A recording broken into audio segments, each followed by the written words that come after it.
What's good, y'all? It's Rorvis Paradox, aka Docs Brando. I'd like to welcome you all to another episode of Rorvis Reviews. Got a good one for y'all. Very excited for this episode. So I'm hope you excited as well to hear me talk about Beetlejuice and Beetlejuice. I ain't say it together. I did not summon them. But that's neither here nor there. Y'all better be subscribed to the Instagram for you can stay up to date with all updates, as well as I'm just now starting my rapid fire reviews. So be on lock for that because I do have one coming up because I plan on seeing a new 2024 movie tomorrow. Well, when this drops this Friday. This Friday. So, with all that being said, let's get into it. Let's get into it. Now, the first film I'm going to be talking about is 1988's Beetlejuice, directed by Tim Burton. Now, one word to describe this film is truly iconic. This film is so grand and so zany, and it's just truly was one of a kind at its time. Now, this was, before Burton style would become a mainstay in pop culture. This film is the precursor to what will come from the director. This is pre Nightmare Before Christmas. This is pre Edward Scissorhands. This is pre Frankenweenie. This is pre The Corpse's Bride. Like all these films that have become, favorites amongst moviegoers around the world. This was the film that really pushed the needle because he did the Pee Wee movie, but that's not really his film. Like we're really thinking about the gothic, eerie type of vibe he usually tries to go for. This one right here was the first domino to really start things off for him, in my opinion. Now, I do highly regard his, usual director style, but this right here was just a blend of so many different genres. This is a dark fantasy, comedy, horror. Like this, there's so many different things going on with this film, but somehow he was able to balance it all and create a film that really doesn't overstay its welcome. You get to enjoy a nice ride, and you don't really feel left hanging, in my opinion. I think this film stays its welcome. This movie is like an hour and like 40 something minutes, so it really feels like once things get going and you go on that steep dive, and then you get our nice conclusion and how this film wraps up, which I highly enjoy. And like I said, I feel like this film, the progression within the film, some people wouldn't think it because of the different types of things that are going on and the different tone shifts within it, but I feel like it has a great natural flow. Like everything goes on to the next, to the next, to the next, somewhat seamlessly, and I'm very enamored by how he was able to accomplish that. Now, if you haven't seen this film, I don't know how you haven't. This is one of the ones, honestly. But this film is about Adam and Barbara Madeline. They were a married couple who were just enjoying their vacation at home, just living life and trying to enjoy life how they wanted to do it. And based off a car accident that happens, they end up passing, and they don't know they're dead just yet. But they just trying to figure out like, baby, how do we get back home? And then they notice they don't have a reflection. And one of the funny little tales is they try and warm up because they fell into like a river and just like face car upside down into it. Probably died on impact. And they're trying to drive off next to their fire, and a spark happens. And they're like, whoa, that was crazy. And then they look at her hand and two of her fingers are on fire, and they just like blow them out like candles. Number one, I think that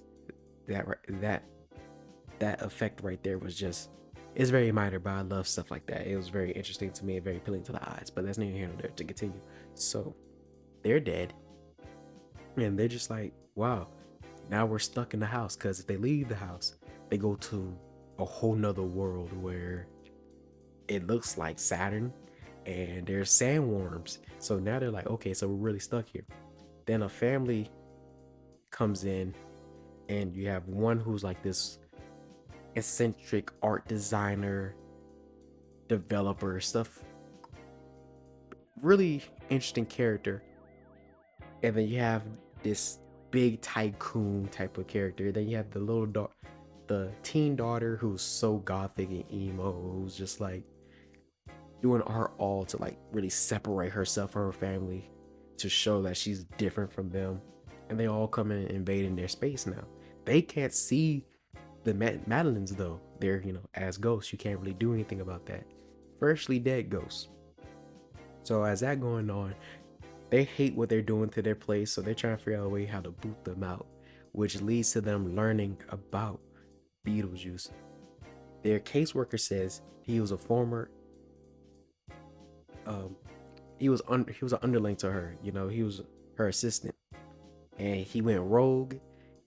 And anything he does is for chaos, things are like that. So don't even think about saying his name 3 times and summoning him. And that's the premise of the film, honestly. Like, I don't want to go too far in depth. I know this is an older film, but still, for those who haven't checked this film out, I gave you pretty much the skeleton of what the film's about. So let me go ahead and get started talking about the highlights. Number 1, can we talk about the music from Danny Elfman? Now, before doing this video, I'm doing a little research on Danny Elfman because he's a frequent collaborator of Tim Burton. Like, that's yin to his yang. That's the dynamic duo right there. And they have made a lot of money together with Tim Burton's films. But what's interesting to me is Danny Elfman has a catalog of a good filmography of different films he's worked on for their score and soundtrack.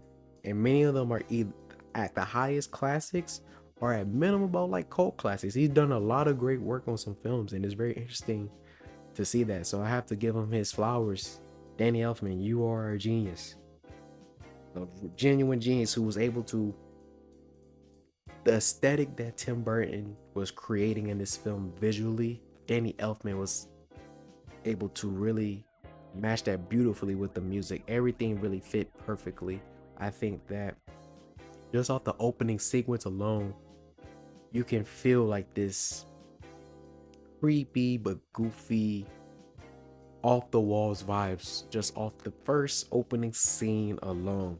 Just off that alone, you could tell what we're getting into with this film, and Danny Elfman helped set that tone with the music.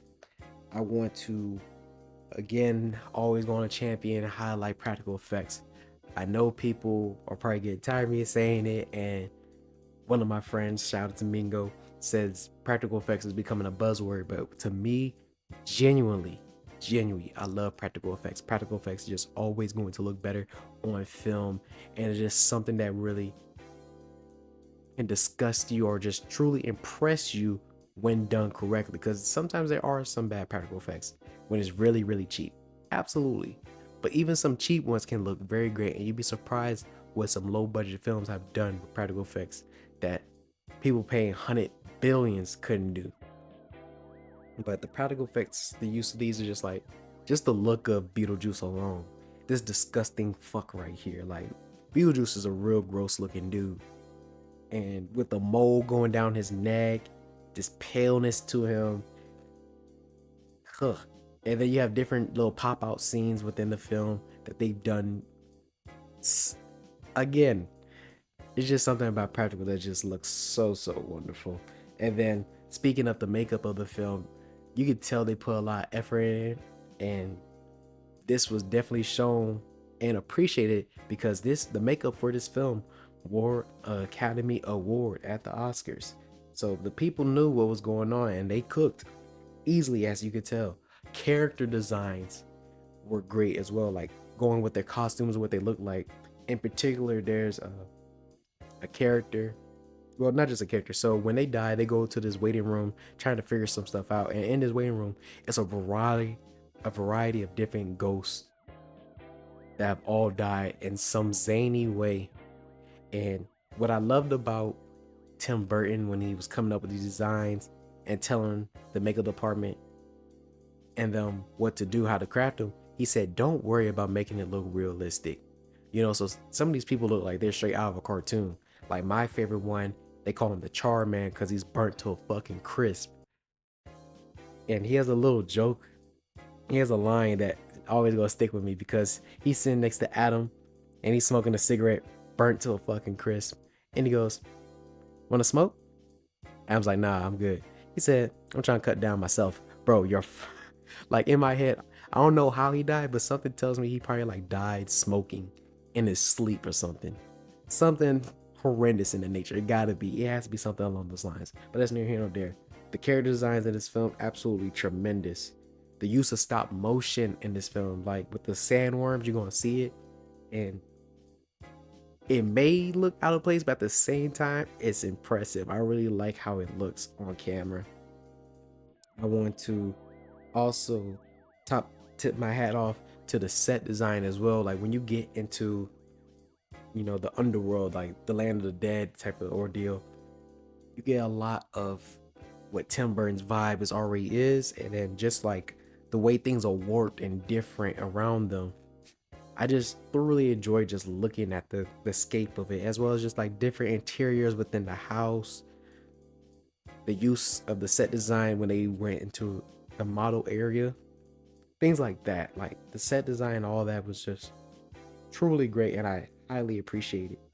Now I'm going ahead and go start getting into the cast, starting with Alec Baldwin as Adam Madeline and Gina Davis as Barbara Madeline. What I loved about them is their chemistry. Like everyone else in this movie, their characters are so outlandish. They're very off the wall.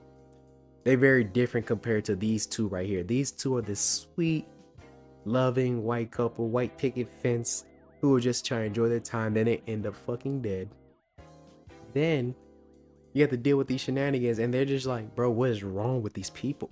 Like, what is truly wrong with them? What is this crazy artwork? What are they doing to our house? Like, all their interactions are very familiar to me. Like, I understand what they're going through, and they played these characters so well, and the genuine different reactions that were coming from them were great. Side note, another highlight I have to do before I get too much into talking about the cast is that I love how Tim Burton allowed the cast ad lib lines. Like there's certain moments that they're coming up off the fly, off the top with this, because there wasn't too much with the script that they created, so they was like, go for it. And they swung for the fences, and for the most part, in my opinion, I think they hit a decent amount of home runs, at least some doubles or some triples, because whatever didn't go completely out of the park, it sets up other jokes to fill things out, as well as some great callbacks as well. Now to get back talking about the cast, Jeffrey Jones as Charles Dietz, he did a great job of playing this. He trying to be a good husband and a loving father, but both women in his life are just like out of the norm. So he plays that role well. But it's fuck Jeffrey Jones. He's a nasty ass piece of fucking shit. As my man KC would say, he's a sick freak. And Jeffrey got a weird case. That's why he not around for the sequel. That's why, you sick fuck. You better not ever catch another dime in Hollywood, you nasty bitch. Sorry, I had to get that out. I just found out recently this week while doing research for these films that he's a nasty man. If you want to find out more details about that, find out for yourself. But yeah, it's fuck Jeffrey Jones. Anyway, to get on to the next, Catherine O'Hara as Della Dietz. Like I said earlier, she's the eccentric, kind of zany stepmom character who's just trying to be artistic and express herself in many fashions. And she's really not trying to take up being a mom to Lydia Dietz, but she has her own great flaws and pluses as a character that I did enjoy on camera. As well as I gotta give a nod to Winona Ryder as Lydia Dietz, a staple character, iconic as well, someone that's heavily influenced media, who was a part of the Beetlejuice cartoon, stuff like that, Excellent work from her as this character who has some decent quotables, or some great quotables within this film. Then I want to get into Glenn Shaddix as Otho Finlock, a little fun buffoon character who's the way he just speaks within the film, like he's more knowledgeable than others, but people within the film are calling him on his bullshit. They're like, oh, actually know how to do something? Like, you actually can work? What do you know about ghosts? What the fuck? Shut up. But he just makes a lot of great things happen that are fun. Now, how can I not talk about the last actor in this film that deserves a lot of credit for what he did? And that's Michael Keaton as Beetlejuice, the title character. Now, what's so crazy about the character of Beetlejuice and Michael Keaton's performance that is so iconic, and people are able to directly remember scenes from this film. He's only on screen for about 17 minutes. That's not a lot of time, especially when the movie's already like an hour 44, like an hour 45, somewhere around those lines. And he's only in it for 17.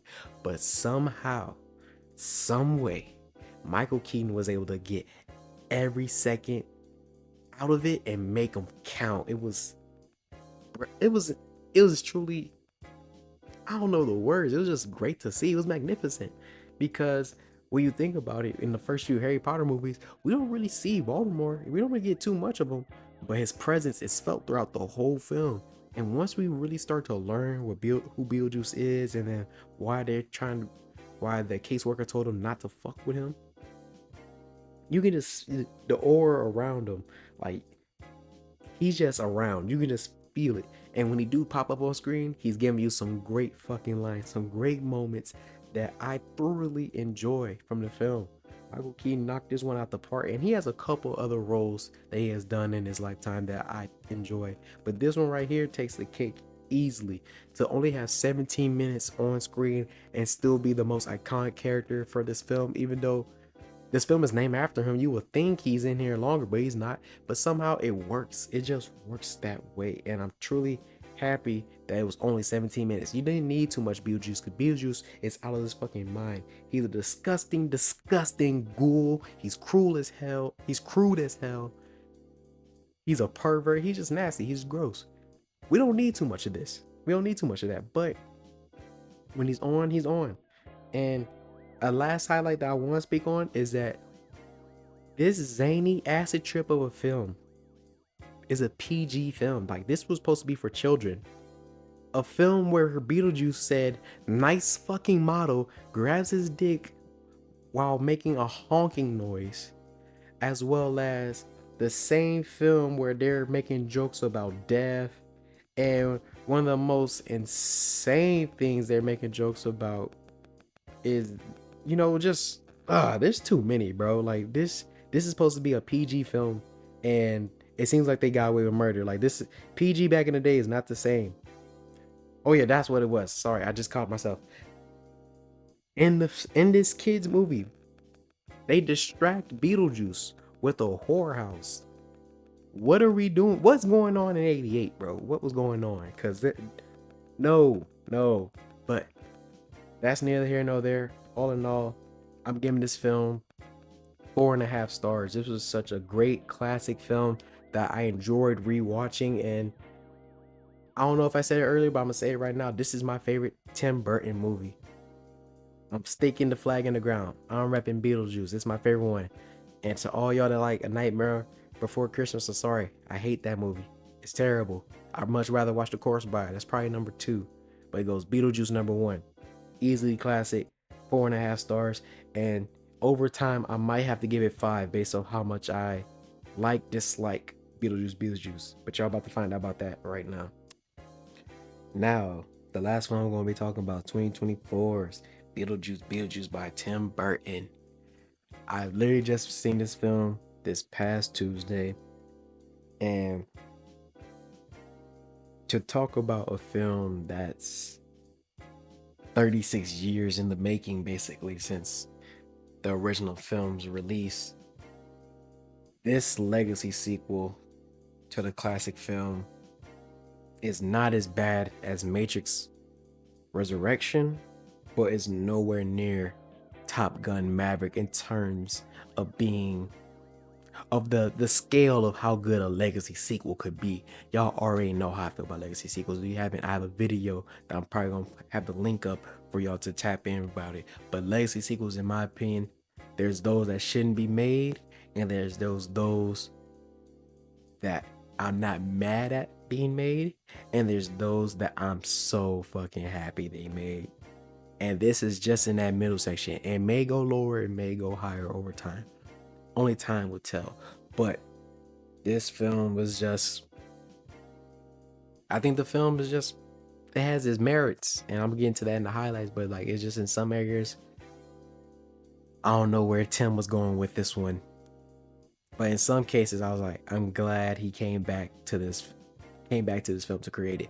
Honestly, I feel like if it wasn't for all the different successes he was having in the 90s, he should have had another Beetlejuice movie late 90s, early 2000s. That would have been the pocket. That would have been the pocket. Michael Keaton will still be young and still be able to be more crazier as Beetlejuice. He gets his fun here and there, not gonna lie, but like, it could have been a lot better. But somebody problematic will probably still try to pop up in the film, and then I'll be very disgusted that he was around. But let's get into what the film is about. As a quick synopsis, many years later, Lydia is now a mom to Astrid Dietz, played by Jenna Ortega, and they have a strained relationship because, you know, Lydia divorced the husband that is the father to Astrid, and then Lydia's been so focused on using her powers to see ghosts to make fortune off of. They have a hit TV show. They have Deela doing her own thing, still being a maniac artist, creator, things of that nature. And what brings them together, what brings them the bat signal to come back home, is that Charles Dietz dies while out adventuring on his own. And he dies a very gruesome death. And it's rightfully so, because the actor that portrays him is a piece of fucking shit. But we already said all that, so we don't have to explain why he's not in the film. We know why. That horrible person. But anyway, so as that going on, Lydia is still haunted by Beetlejuice. Like, there's times where she just sees flashes of him, and he's just like still lingering around, and she's just horrified by it. And that's the main premise that I want to talk about. I don't want to say too much about the film. It's freshly out. Y'all gotta check it out for yourselves. I do want to get into the highlights. Now, one of the highlights for me is the title card. Now, this is, some people wouldn't give a nod to something so minor, but to me, I think it was very cool and subtle way to show that it's a sequel film, as well as the way it segues into the opening scene, to the opening credits. I mean, it's perfect. I think the opening credits for this film is great because it differs so much from the first film. I didn't have that highlight in the other one, but I would like to mention that, like, I love the overshot scene that we get to open the first Beetlejuice that leads to us seeing the model. You know, no, you really have to pay attention to when it transfers to just scaling over the model of the town. From this opening, is so different because it goes from day to night, and then not only night, you could tell it's a model, and it just, everything looks really cool. And I love how he flipped the script on that one. Excellent use of opening credits and kind of a callback to the original film. I have to say that there were some genuine laughs and some holy fucks that I said out loud in the movie theater. I have to give a nod to that. There were still some moments where it's just like, I can't believe they did that. And it's just some great use of some shock, some humor, things of that nature. Just like, I did enjoy some moments within this film. So that will be some of the highlights I want to say. Danny Elfman is back. And again, he just knows what to do for the franchise. He knows how to create songs that just fit perfectly. Now, there's some areas where he's trying to be a little too modern, and I get it because it's in newer times, but like the ones where he gets to truly just create those eerie, goofy songs, that's his pocket when he's around Burton, and it stays true to this day. What I love about this film as well is the world building within it. Like, we didn't really get too much in the afterlife area of the first movie, but we get to see more of it, and it gets so more extensive to learn more about the rules of the dead and things of that nature. So I'm all about lore. I'm all about creating something bigger with what you have. So I love this portion of it. I can't be mad at it. What I am somewhat mad at is the detour from using practical effects. Now, there are some great practical effects within this film. I'm not gonna lie. I love a lot of them. But some of the special effects, like, I can't even tell you. I can't even tell you because I don't want to spoil. I don't want to spoil. But there's just some scenes where it would have been, if it was just back in the day, it would look a lot greater then. It could have been done so much well. I'd much rather them use like some stop motion shit to recreate one of the scenes instead of just the digital look of it. It just did not look right. It just makes me sad. But the practical effects mixed with some special effects, like there's some moments where they kind of just merge together and make a happy marriage. Those moments I truly do enjoy and appreciate. But the let the bad special effects outweigh the good special effects in my opinion. But that's neither here. I did enjoy them. Now, I do want to talk about the cast because, overall, there's not too many other highlights within the film, in my opinion. I might be the outlier in this, but Michael Keaton back as Beetlejuice, what can you be mad about? He's just the same, maybe a little bit grosser. And then before, like, in some aspects, when I was looking at the mold on his neck or around his mouth, I was like, ugh, did it grow? Did it elongate? What's going on here? Did it got some new territory on his face? It's just, ugh. And then one of the scenes they use with digital special effects with him, that right there, that one moment, oh, got me. I was locked in. That's how you do it. If you are going to like stick to special effects to kind of just like deter the use or lesser the mess you have to clean up, I get that for that one scene in particular. But it was magnificent nonetheless. Winona Ryder coming back as Lydia Dietz. She did as best she could with what she had. I think I'm not really too impressed by it, but I think it was interesting seeing her role coming back to this role as an adult woman who's playing a mother, who's going through this angsty teen, this battle with this angsty teen, and it's just funny because Dealer is just like, you did the same shit to me, and I kind of like seeing that on the shoe on the other foot now. So I enjoy the battles and the conversations you get with Dealer Deets as well.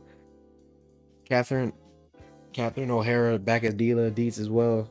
Great to see her back on camera. Jenna Ortega continues her run in Hollywood. I think she did all she could. It just felt like, compared to what she did in Scream, this one felt like I think she's kind of getting typecast, honestly. And it's not in a bad way. It's just like she didn't do too much, but she did just enough in this film. William Dafoe as Wolf Jackson. Dafoe's just having fun out here. He just got to have fun. There's nothing serious about this character whatsoever. It's just fun to see him on camera. And it felt like Burton was just like, who can kill some time and maybe just like make this movie just a tad bit funnier? William Dafoe. Called him up and he was like, oh, bet, say less. Now, another actor that I want to give credit to is Arthur Conti as Jeremy Fraser. You're going to find out who he is within the film. The heel turn this character does, I was not prepared, the little bastard, but the actor performed it well. And he does gets his comeuppance. All in all, I think I'm going to give this film, I think I'm gonna give it 3 stars. I kind of want to give it that 0.5 and may get that 0.5 on a rewatch. But right now I'm just giving it 3. I felt it's hard to live up to such a great film that 1988's original film was. But when you do it, you gotta hit home. You gotta come correct. And in some aspects, I don't think Burton was able to live up to this film that he's been gassing for a while now. Like everybody's been wondering when the Beetlejuice sequel was gonna come out, and if this was it, I hope they leave it where it is. There's no point coming back if like you just can't do it. I don't know what it is. I feel kind of bad, but for right now, it's just 3 stars. Yeah, I'm gonna stick with that 3 stars. Now I don't mean to just kind of cut the legs off of Beetlejuice. It's just that when you're really excited for something and it's just you just wish something lived up to your expectations, and I guess that's more on me. I should not expect too much from a legacy sequel, knowing that the good legacy sequels are not in the same numbers as the mid to bad ones. And this is just a mid one, and it's not. I did enjoy this film. I did like it. Did I love it? No, no, no, no, no. This film is not the worst film of the year. It's not the worst legacy sequel, but it leaves a lot on the table. And in some areas, it just felt that it felt disjointed, in my opinion. I don't know. Some things weren't just connecting right. The flow was off. And it's one thing about a movie that was able to be just about as long as the first movie. It's like, again, Tim Burton's making these joints just an hour 40 something. But like this one is just like, it doesn't overstay its welcome, but it doesn't leave me satisfied neither.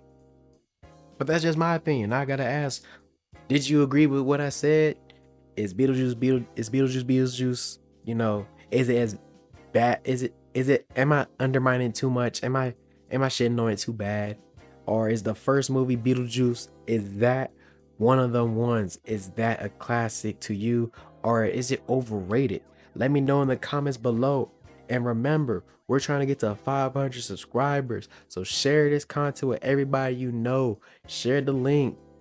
Pass the word. And if there's a films that you need me to check out or an album that I need to listen to, let me know. Pass it on for I can give you the content that you want. Because if you help me help the channel grow, we will all be happy. We'll all be Doxaholics. Doesn't that sound great? Yeah, it does. This has been Rorvis Paradox, aka Dox Brando, and I'll see you again for another Rorvis Reviews. Peace.